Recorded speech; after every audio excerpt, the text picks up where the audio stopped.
Imagine surviving a grueling battle with stomach cancer, only to find yourself entirely devoid of the will to live. For one 50-year-old woman, a successful surgery didn't bring relief. Instead, her face grew paler, her appetite vanished, and she lived with the constant, suffocating sensation of a massive stone resting on her chest. Her surgery was a technical success, yet the exhaustion and indigestion persisted, fueled by a profound emotional blockage.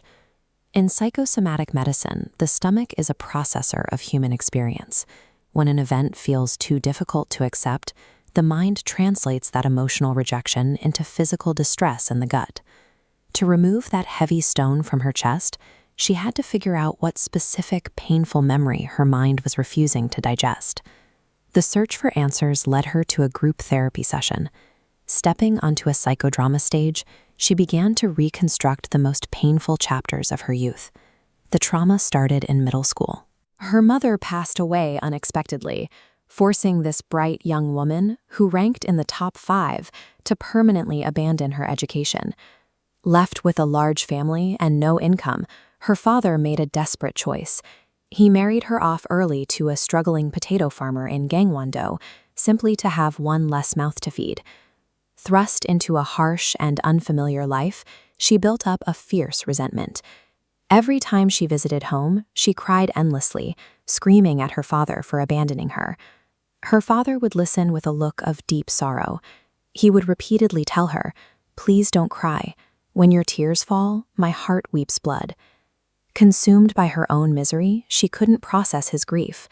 This loop of poverty, blame, and mutual heartbreak became the toxic foundation of her emotional life.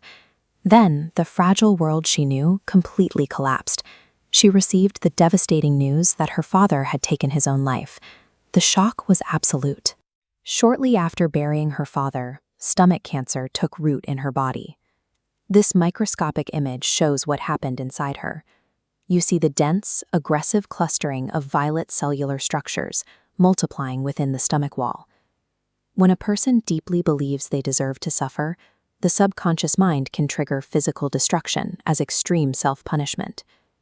On the psychodrama stage, she finally confessed the thought that had been eating her alive. She was convinced that her relentless complaining and crying had driven her father to suicide. Her stomach cancer was the direct, physical manifestation of this unbearable, rotting guilt.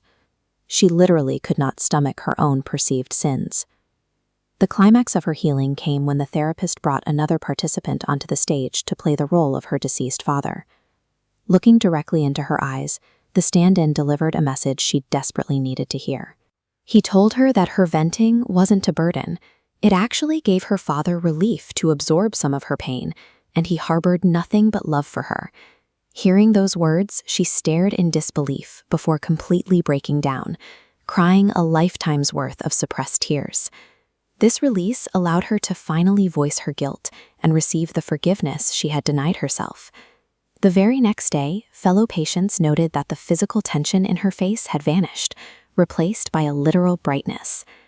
This anatomical illustration shows the stomach's internal cavity. It serves as the body's processing center, designed to neutralize everything we take in. Think of it as a biological millstone. Its true role is to accept whatever enters it and break it down. By accepting her painful past and letting go of self-blame, her internal millstone began turning again. 8 years later, she remains entirely healthy. To maintain this digestive health, practitioners suggest moving your arms and legs. In this medical philosophy, your 4 limbs act as the literal handles that turn the body's millstone, keeping both food and emotion moving. True health requires us to digest our unspoken sorrows, forgive ourselves completely, and step into the rest of our lives without the poison of guilt.